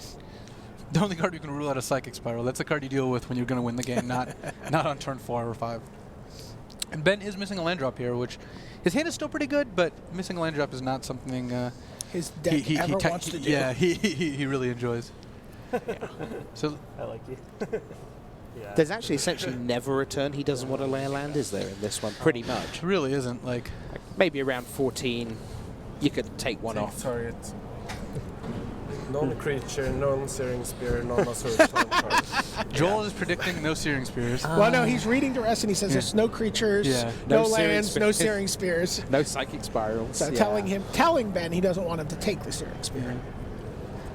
Which may mean he's completely fine with him taking the Searing I don't Spear. think he's that fine with it. Okay. I'll take the charm. He's going to take the Charm. Charm also does the kind of same thing. It can double strike the angel when they fight, so like that also pretty much accomplishes the same thing. And it also leaves Supreme Verdict as an option on a tight Manadol for Ben Stark. You hold the land and pass the turn. Something like that. So Joel's options here are like Slam Thundermaw, yep, and it's going to get dissipated for sure. Well, actually, Ben does have a Supreme Verdict. He can just take 8 then dissipate it, but he knows Joel has Spear and a Snapcaster, which represents at least 4, so it'd be a lot safer to dissipate it for sure. Something we've seen all day today, though, is that Ben is really, really careful about when he uses these counter spells. A couple of times today we've said, oh, okay, we'd have thought that had been a straightforward counter, and he's gone, oh, okay, I'll let that resolve. Interesting. Ben is a control player at heart, and he does not like using his counters. It's funny, you don't think of someone being like limited master / control player, Yeah. but that's Ben Stark for you. But then I guess if you understand precisely how and when to attack for 2, you know precisely how and when being attacked for 2 doesn't matter. Yeah. Part of the problem with verdicting there is you have so many spells in your hand, you end up tapped out, you can do whatever he wants, and by taking 8, you're making all his Searing Spears actual cards instead of what they are right now, which is not quite cards. Ben sitting at 4 land and 16 life. Joel sends Restoration Angel, bounce, and then Spear to kill off the Restoration Angel. At least that's the plan. And that is what happens. Go ahead. Yep. Saurius Charm to cycle through. Wasn't a land again. Getting more cantrips. Oh, there's a land, so... Yes, he took a think Now twice you're at the end there, didn't he? 4. End of turn. I think he went Yeah. into hand. Yeah. There you see Stark's hand on the right of your screen. And I'll show you Joel Larsson's hand. His hand's pretty stacked. Like, it's likely he's going to resolve a revelation for like 3 this turn. Because 13. Ben is, well, Sorry. Ben knows he has You're allowed to show revelation, me so if you Ben want. might not tap out. But I didn't see it, but I'll take it. Let's see. I think I'm gonna name. I'm not sure yet. Take your time. So Joel says, I think I'm going to name... Which side? Wizard. Not sure. Okay. He's going to say Wizard in the end. so Ben might just flashback, think twice, and then not tap his other 2 mana here to not get revelation for 3. Yep, that's exactly what happens. Alright, so 2 land in a row means he's going to play like Isolated Chapel this turn. Now he can play Restoration Angel and still have Negate up. Joel's likely going to fire off a revelation for 3 here though, because he's got 2 revelations and 6 lands. There's no real point in waiting. And Negate says, I don't think so. And you see that Joel at the top of the screen just crosses out the Negate. Yeah. And then he goes back into the red zone How many cards do you have left? with Restoration Angel.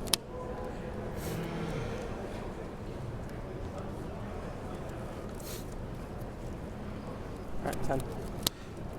10 for Ben Stark. 10 life points separate Joel Larsson from a Pro Tour yeah, final. just Yeah, I was negated. wondering why that Sphinx's No, Revelation, unfortunately. like looking up negate to see if it's. Kinda knew Just about the counted, negate, not evicted thoroughly. Twice. Yeah. Sphinx's Revelation turns up for Ben. So Joel didn't go for the revelation there. I didn't go to. You're saying he could have gone main phase Revelation, restack my hand. Well, like, after Ben think twice, yeah, he could have. Oh yeah. Ben would have had to have a negate or a dispel, and he knows Ben only has 1 negate, so. After he what now? After Go. he thinked twice? Something's not right there. So we're gonna Snapcaster Mage, negate that. Yeah, that if he wants to keep him off revelation, then he's actually putting himself in a dangerous spot though, because he knows he's got Drawing those. 4 damage in his hand from Snapcaster Boros Charm, and he'd be going to 7 from the Angel hit. That Angel's causing him all sorts of problems here. Dangerous times for Ben Stark. That Searing Spear, which took out Ben's Restoration Angel, is starting to look pretty big. Because only 1 Restoration Angel is on the table.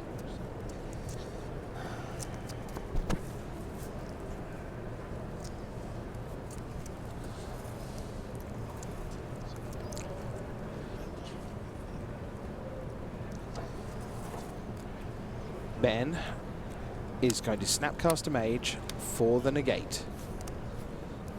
So now he just has 2 mana open, and Joel will go back to work with the Restoration Angel. Ben Stark down to 7. Ben's in a huge problem here, because he's about to take 4 off like a Boros Charm, Snapcast a Mage, yep. and As then you say. and then he's got another Snapcaster. So that is Ben Stark to 3. Ben's gonna get lethal if he taps out for anything but a Sphinx's Revelation. In your hand is a spiral on how many cards? 2. Spiral plus 2 is Joel Larsson's hand. Ben, plenty of cards. 5 right now, about to be a 6th. He's got a Sphinx's Revelation in hand, but he is right down to the last chance saloon. He also has that out of Devour Fleshing his own Augur. Ah. But if he wraths here, he doesn't have the option to do that.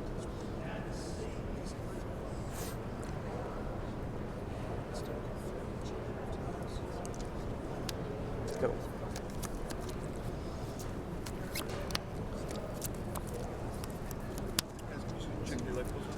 Uh, 18 and 3. 18 and 3. This is a 3. A bit sloppy, but yes. Blame Joel Larsson's handwriting for the temporary error on the screen. So Restoration Angel comes in to get in the way of Restoration Angel.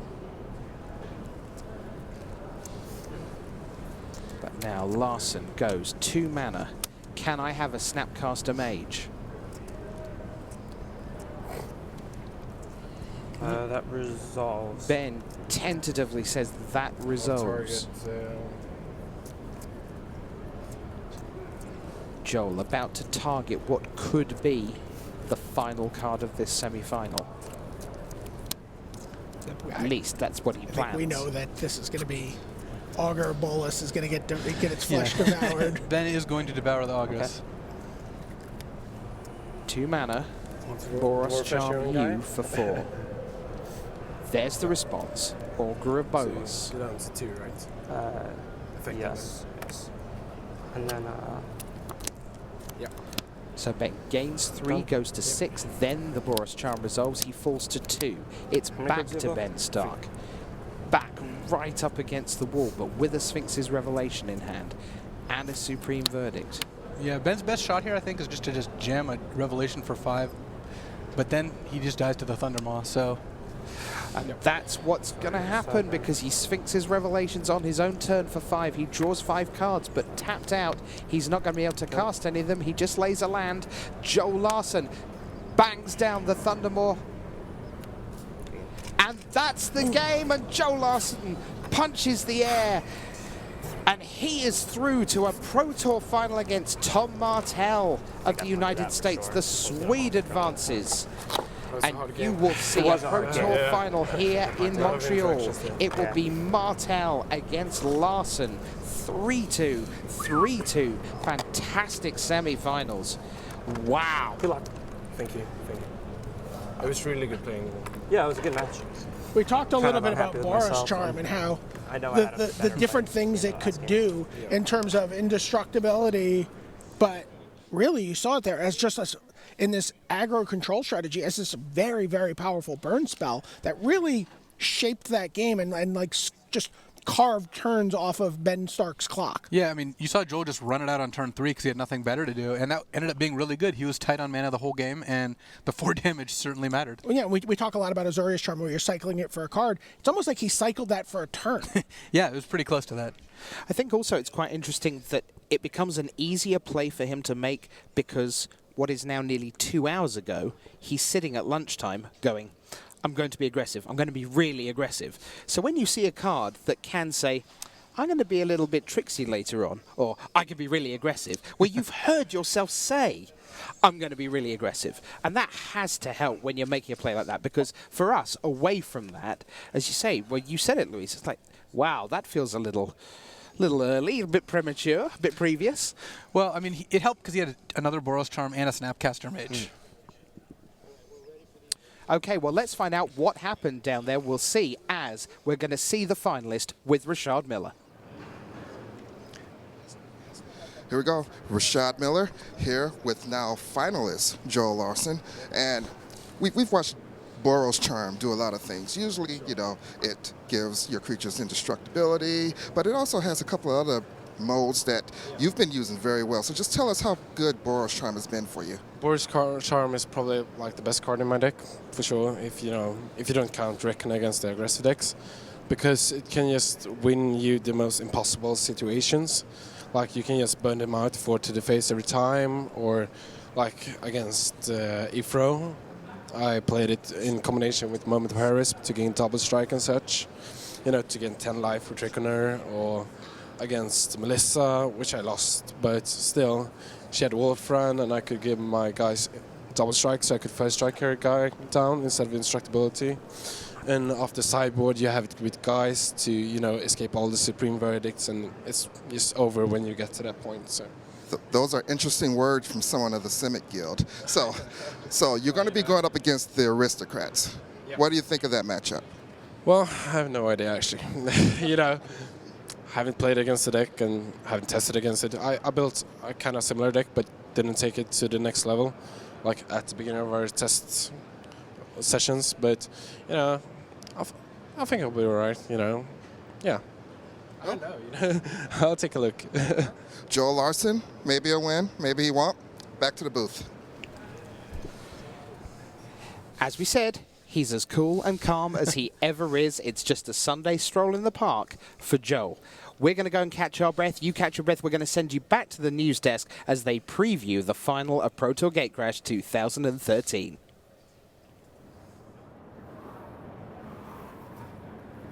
Thanks, Rich. Welcome back to the news desk. I'm Marshall Sutcliffe. This is Zach Hill, and that is Tim Willoughby. And wow, 2 Game 5s, and we have one more match. Now it's a big match to decide who wins here from Montreal.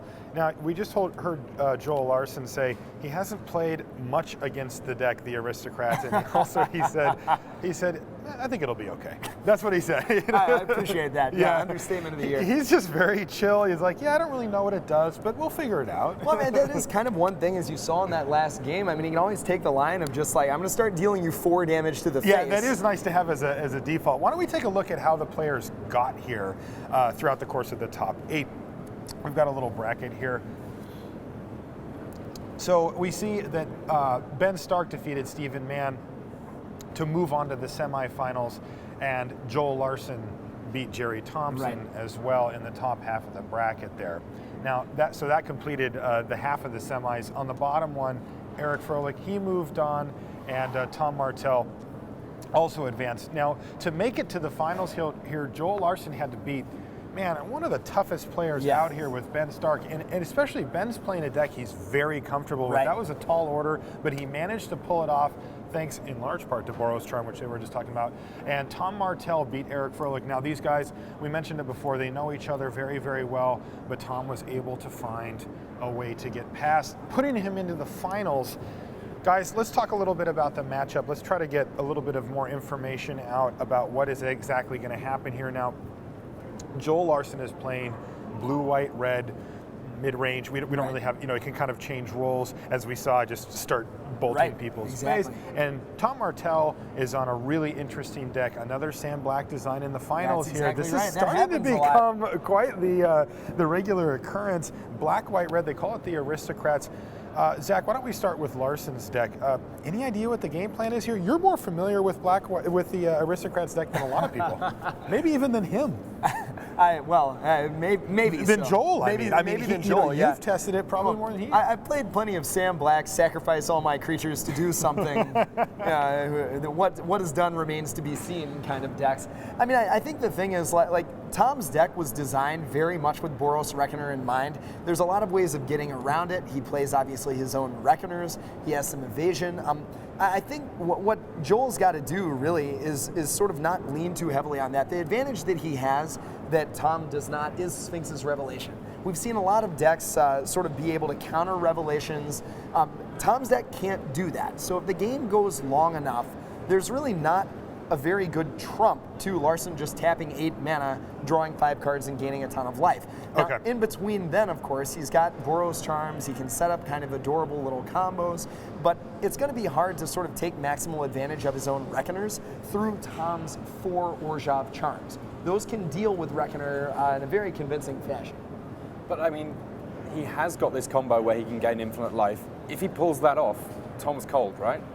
I mean, yeah. Like, it's not like he has any Jace memory 8-ups to kind of deck his opponent. And I guess his players hope that he was on the play and tried to deck Joel. Now, if you're sitting in Larsson's seat, we see that his deck can switch gears at will, and he can also kind of board into a more burn style, hit you, kind of get in big chunks of damage with Boros Charms and Geist St. Traps.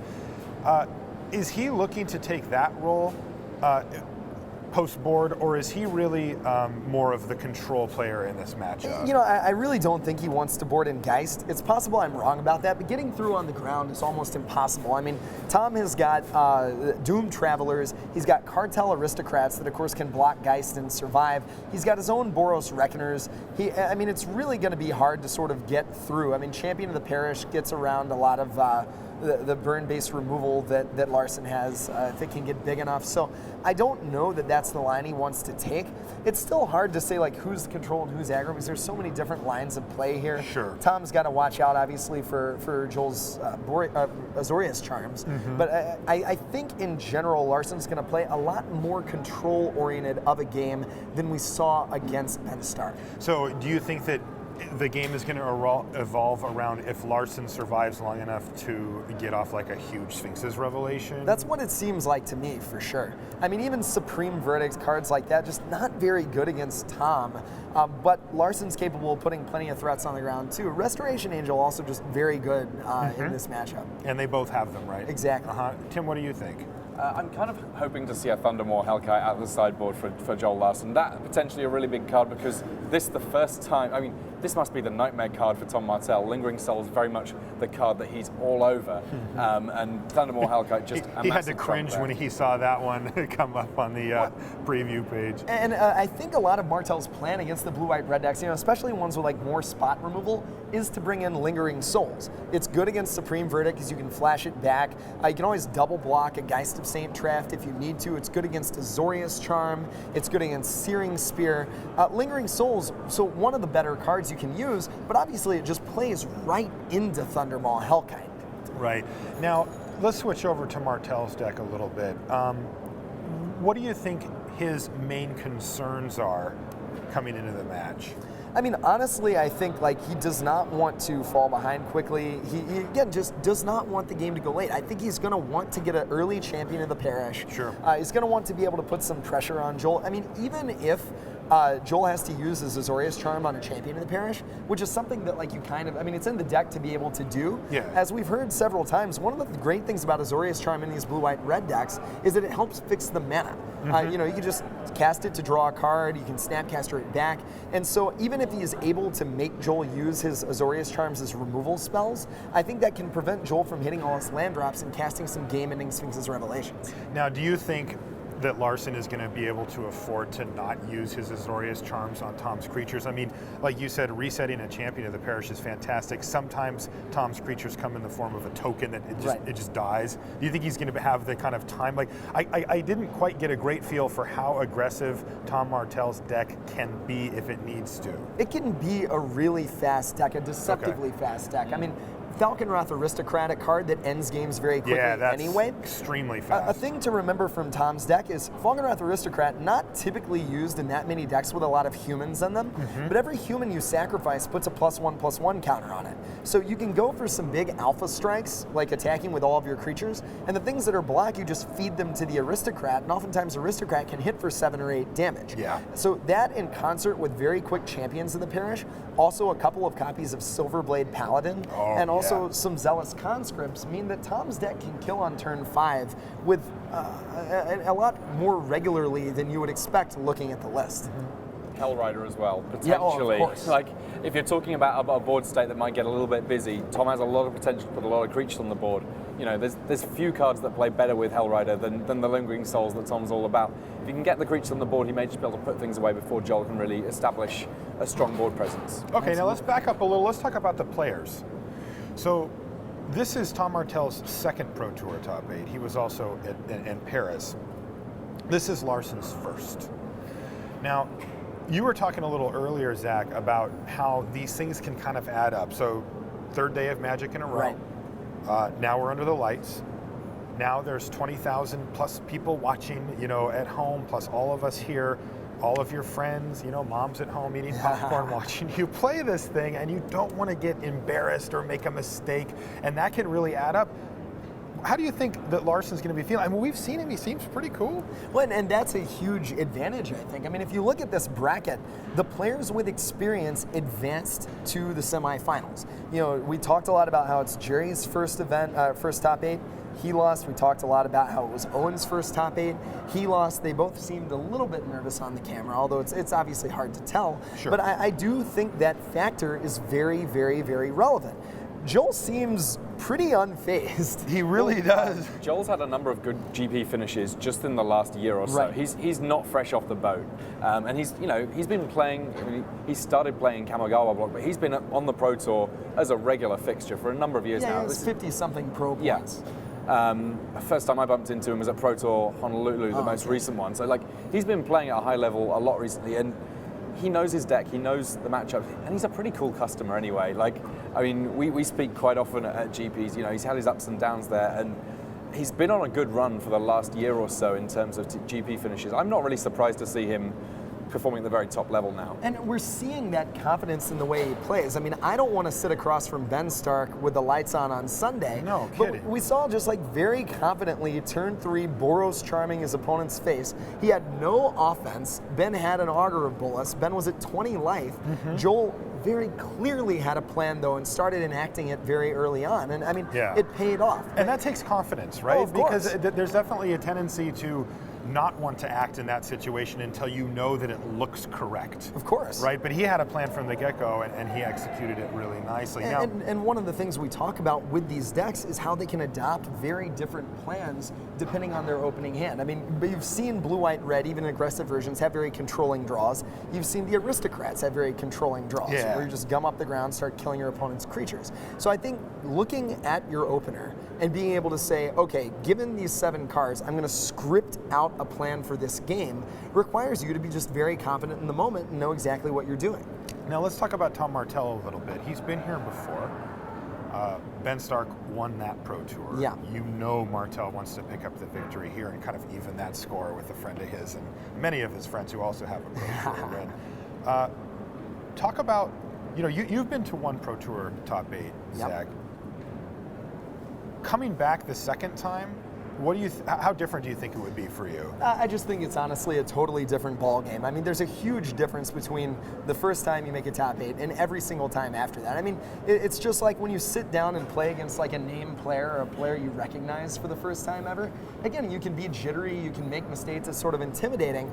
Once you've done this or once you've play tested with the actual best in the world for a long time, it's just a lot easier to calm down and sort of take it as it is. I mean, you're not thinking about all the people watching. You're not thinking about how much money is on the line. You're just thinking about playing Magic cards. And I mean, it sounds almost cliche, but we see it happen. We've seen it happen today. Yes, it absolutely does happen. And we do, people like us, presenters, we talk about this stuff all the time, but it's the reality, and it's hard to, when you're at home and, you got you're back in your chair and you're clicking around and maybe you're playing on Magic Online or something, it's hard to really grasp the weight that this situation holds when you're actually sitting here like at the desk we're at, or if you're in the feature match area or in the booth.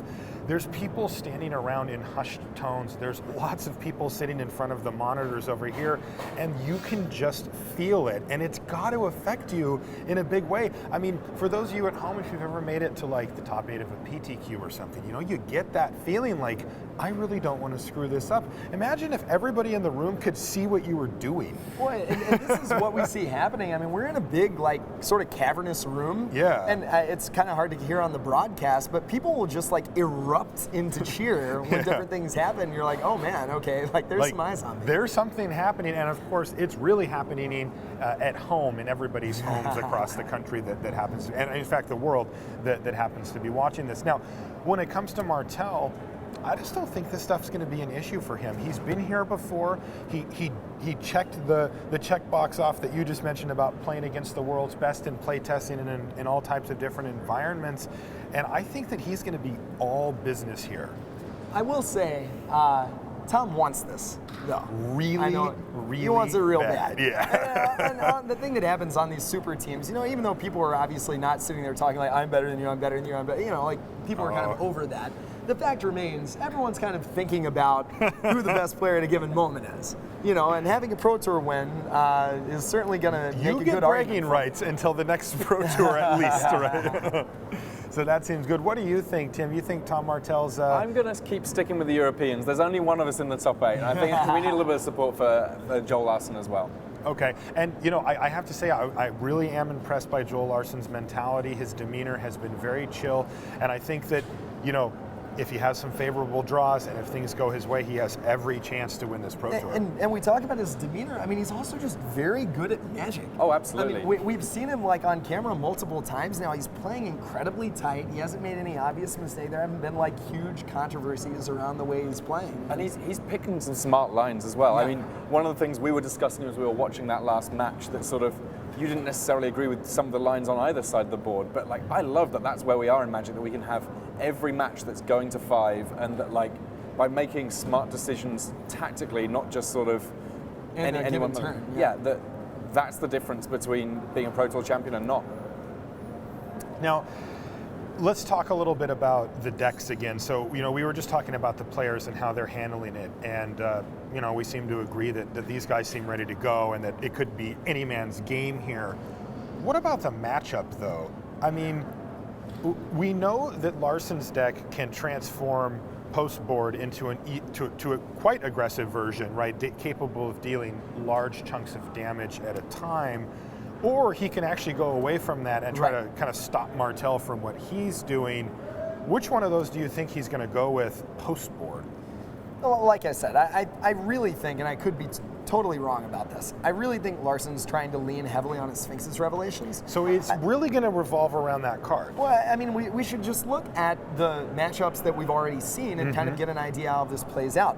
Whenever we've seen a matchup between two Sphinx's Revelation decks, sort of a thing that always happens is this jockeying for position around counter magic. And we've seen players, you know, Sphinx's Revelation and X-Spell, you really want to tap out and use all your mana to cast it as big as possible. When you know your opponent has counter magic, though, you have to either leave 3 mana up for a Dissipate, leave 2 mana up for a Negate, and have to be prepared to fight a counter war. And that means even if your Sphinx's Revelation does resolve, it's small. It's for 4 or 5. Only 4 or 5. Right, yeah, merely 4 That's or 5. where we're at. But Which sounds silly, but like you really want to be chaining Revelation into Revelation. Yes. And, you know, not drawing like 2 lands, 3 spells, okay, you've got to come from behind. Martell can't fight that fight. Joel knows his Revelations are going to resolve. Tom can do some things. He can cast like Restoration Angels in response. He can cast Charms in response.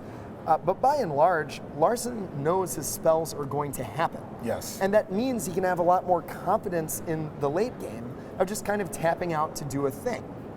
And I think that's sort of a key difference between this and his matchup with Stark. Obviously, Stark's playing a totally different deck, but I think the end game plan kind of is very similar. Now, another question I had was, so Tom Martell's deck has a lot of tricks. Yeah. Right? There's a lot of things that we don't know about. How does that match up with Larsson? The information war in this one's really interesting because Martell knows his deck and probably has a pretty fair idea of how Larsson's deck operates because it is a little bit more of a known deck. You know, the interactions are pretty sort of mapped out there. And obviously, both players have the lists at this point, but Larsson, he's going to be having to go more on gut feel. And there's a lot of counterintuitive things that Martell's deck's doing. Like, even if he's got 3 cards in hand, if one of them is an Orzhov charm, suddenly you find that the number of different things that could happen from that spot just spirals out of control really, really quickly. So Larsson's got a much more difficult job working out exactly what's going on from the other side of the field. So he's going to have his work cut out for him there. Players are ready. So it is finals time here from Montreal. Right now, in your living room, on your computer, on your mobile phone, wherever you are, Joel Larsson versus Tom Martell in the finals here from Pro Tour Gatecrash right now.